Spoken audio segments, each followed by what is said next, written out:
Bharat Ratna doctor BR Ambedkar ఏ ఒక్క వర్గానికి సొంతం కాదని, ఆయన అందరి వాడని జెడ్పీటీసీ సభ్యులు యాళ్ల సుబ్బారావు అన్నారు. కరపలో అంబేద్కర్ విగ్రహానికి సుమారు 6.5 లక్షలతో నిర్మించిన షెల్టర్ను ఎంపీపీ శ్రీలక్ష్మి పంతం సందీప్తో కలిసి ప్రారంభించారు. గ్రామ సర్పంచ్ సాది ఆశాజ్యోతి అధ్యక్షతన నిర్వహించిన సభలో విశ్రాంతి అధికారి డాక్టర్ ప్రసన్న కుమార్, జెడ్పీటీసీ సభ్యులు యాళ్ల సుబ్బారావులు మాట్లాడారు. ఈ కార్యక్రమంలో బౌద్ధ ఉపాసకులు గిడ్ల వరప్రసాదరావు, రచయిత సవిలి రాజేష్, అంబేద్కరిస్టులు గిళ్ల శివకుమార్, కె శ్రీరామచంద్రమూర్తి, కమడి శ్రీనివాస్, మారెళ్ల వెంకటరమణ, వజ్రపు కామేశ్వరరావు, సాగే లోహిదాస్, నాయకులు తదితరులు పాల్గొన్నారు.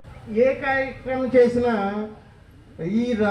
దీనికి అడ్డంకి వస్తుంది. రాజకీయాలకి ప్రజలకు సేవ చేయాలంటే న్యాయవాది వృత్తి సరిపోతుందని ఆయన లాలోనే న్యాయవాది వృత్తిలోనే ఉంటూ ప్రజల కోసం అనేక పోరాటాలు చేశారు. మహత్ చెరువు అని, మనుస్మృతి దహనం అని, ఇంకా హిందూ కోడ్ బిల్లు వ్యతిరేకించడం, ఇవన్నీ ఆయన లేబర్ మినిస్టర్ కింద ఉన్నప్పుడు చాలా సంస్కరణలు తెచ్చారు.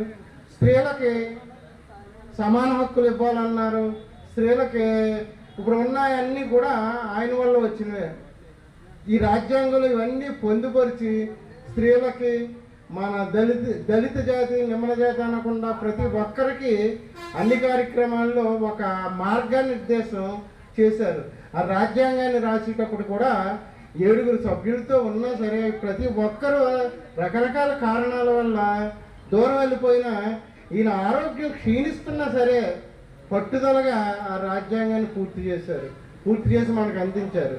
అది ప్రపంచంలో అన్ని రాజ్యాంగాలకి ఆయువు పట్టు అవ్వింది. దాన్ని అనుసరించే చాలామంది రాజ్యాంగాలు రాయటం చేశారు.